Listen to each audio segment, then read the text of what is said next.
All right, good evening. My name is Hunter, and this is Content Review for Principles Biology students. This week, we're going over population ecology. And this is a lot of um, counting populations and thinking about experimental setups for how you might determine the size of a population when it's not realistic to count every individual out in the wild. So, to start here, some helpful formulas to deal with the quantitative reasoning side of this. So what methods can you use to determine population size? To measure the population density of chipmunks occupying a particular park, you sample several quadrants and capture 50 chipmunks.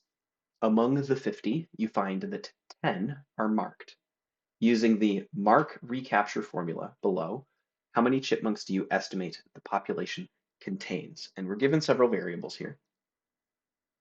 So we were given N1 is the number marked in the first catch, and that was 10, or excuse me, we caught 50 and marked them. In M2, we recaptured 50, and of those, 10 were marked. And total population N is what we are solving for. So let me make sure you can still see this. We're going to rewrite this. Total in the second catch, 50. 10 of those were recaptures. Total in the first catch over N. And now we just do a little bit of algebra. Multiply both sides by N and take our reciprocal. We should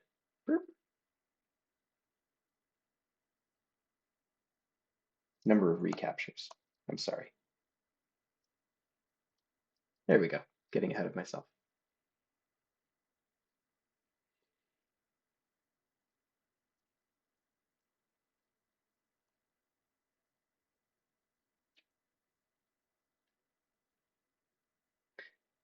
So based on this capture and recapture, we have an estimated 250 chipmunks in this population.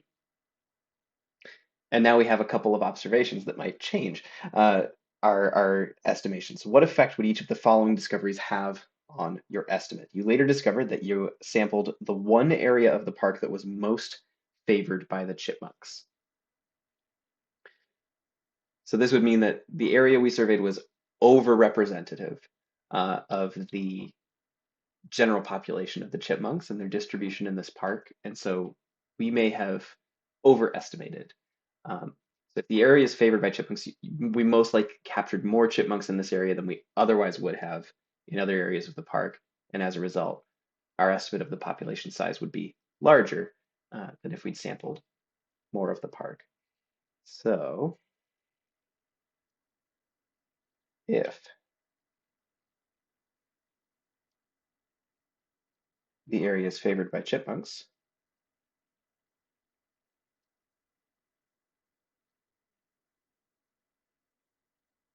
our estimate would be high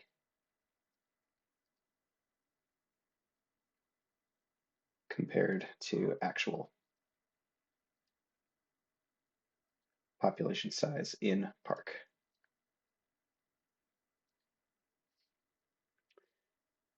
All right, so that's first scenario. Second scenario, you later discovered that the chipmunks were licking the marks off of each other's backs.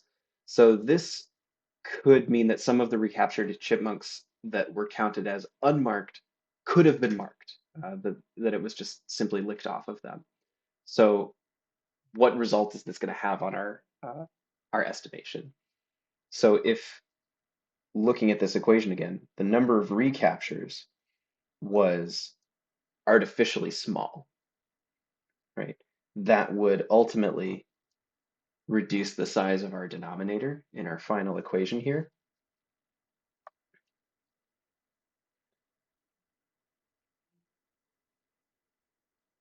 Which is going to just totally throw off our ratio.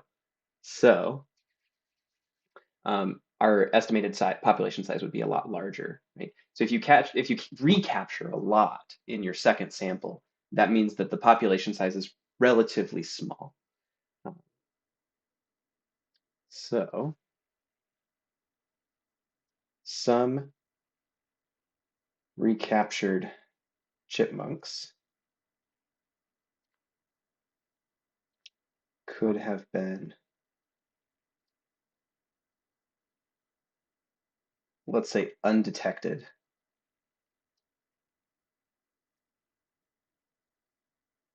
recaptures. So count would be artificially low. So a low recapture count means that the population size is smaller than we would have estimated. So estimate would be high compared to the actual population. And then scenario 3, you later discover that the marked chipmunks are easier to see and therefore more susceptible to predation. So this causes two problems. If more chipmunks are being captured by predators, then we're going to recapture fewer marked chipmunks, and so our estimate is going to be too large again, right? But we're also creating a situation where we're actually decreasing the functional size of the population by making the population easier for predators to find. So that's a double whammy. So if more marked chipmunks are captured by predators,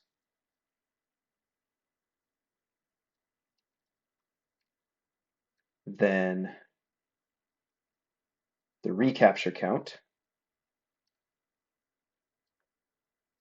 will be small and total population declines. Um, so the population size that we calculated would also be reduced. Let's see. We simply can't accurately quantify the population size in this case.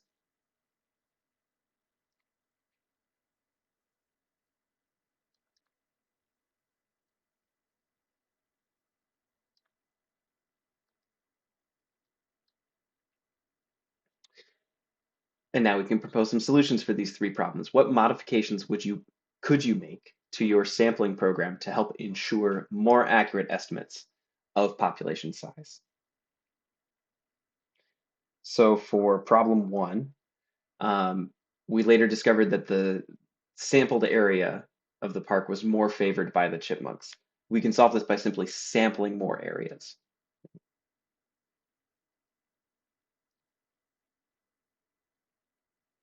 Sample more areas in the park. Our second problem was that the chipmunks were licking the marks off of each other, so we could use a uh, marking system that could not be removed easily.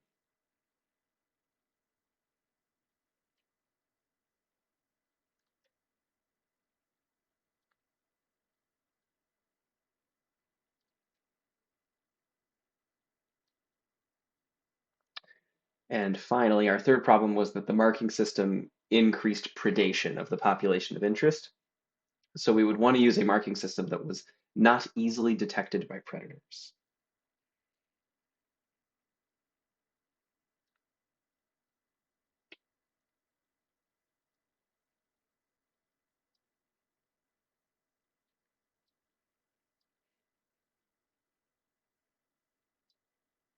Cool. The following table provides the numbers of deaths per acre per year resulting from the operation of two different agents of mortality in populations of grasshoppers at several different density levels. So an agent of mortality could be anything. This could be predation, this could be illness, this could be um, some other external factor like food availability or shelter availability. Could be lots of things. Could simply be age, right? So filling in the mortality rates for agents A and B in this table, we have, I'm going to go back to color coding things, population density in our left-hand column, and we have deaths per year per acre. So death area density. And then we have mortality rate, which is what we are calculating. Okay, so out of a total population of 100, agent A kills 4. That makes the math really easy. So 0.04 is the same as saying 4%. And agent B killed 0. Then at a population size of 1,000, we've just added a 0. So our math continues to be pretty easy here. But we have 25 in 1,000. So this is going to be 2.5% or 0.025.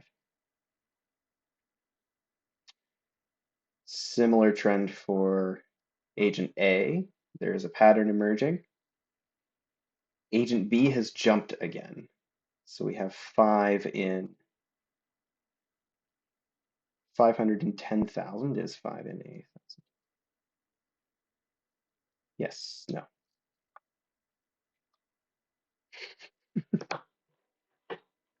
Why am I having a hard time with zeros here? I don't like count these. 0.05. Make that look a little bit more like a 5. Cool.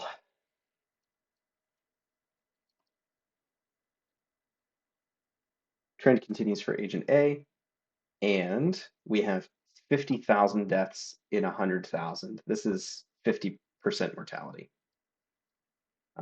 due to agent B once we get to this threshold. So important things to make note of here. Agent B is increasing very suddenly, as you can see graphed down below here, whereas agent A remains steady. So which of the two agents of mortality, A or B, is operating in a density independent manner, meaning it is not connected at all to the density of the population? This, of course, would be A. Explain your answer. Agent A kills only 4% of population, regardless of population density.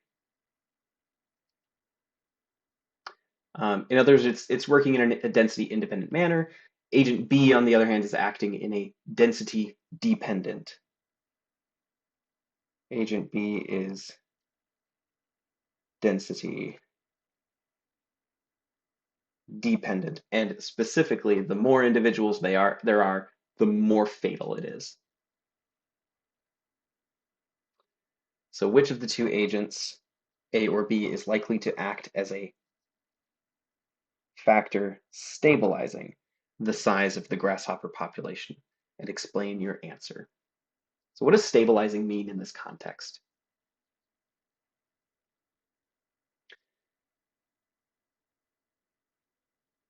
If we think of agent A, no matter how large the population gets, it's only removing 4%. So while it's removing a larger absolute number of individuals as the density increases, the rate isn't changing. In contrast, agent B is removing an increasing percentage of the grasshoppers as the population size increases. And so that creates a threshold really for like what the max sustainable size of the grasshopper population is. Therefore, agent B is more likely to act as a stabilizing factor in the size of the population over time. So no matter population size, agent A kills 4%. Agent B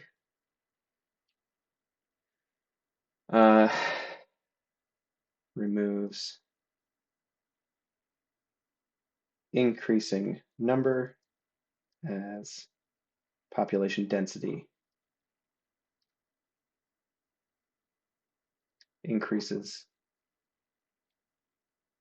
acting to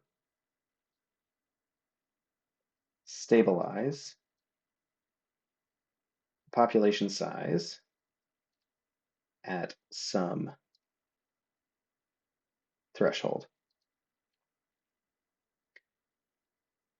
So we could ask, what is the carrying capacity of this environment? And I would guess, based on this chart here, that about 10,000 individuals, was it per acre? Yeah, 10,000 individuals is the carrying capacity of this environment. As soon as you get beyond that, you lose half of the population. So that's very likely to be something like food availability, or a disease that tends to spread more easily when there are a lot of individuals close together. Um,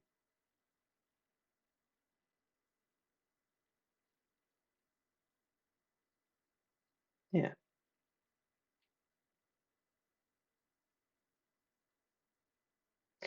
that's all I have for you today. Um, enjoy the nice weather. Good luck on your exams. Uh, take a nap. And I will see you all next week. Thanks for tuning in.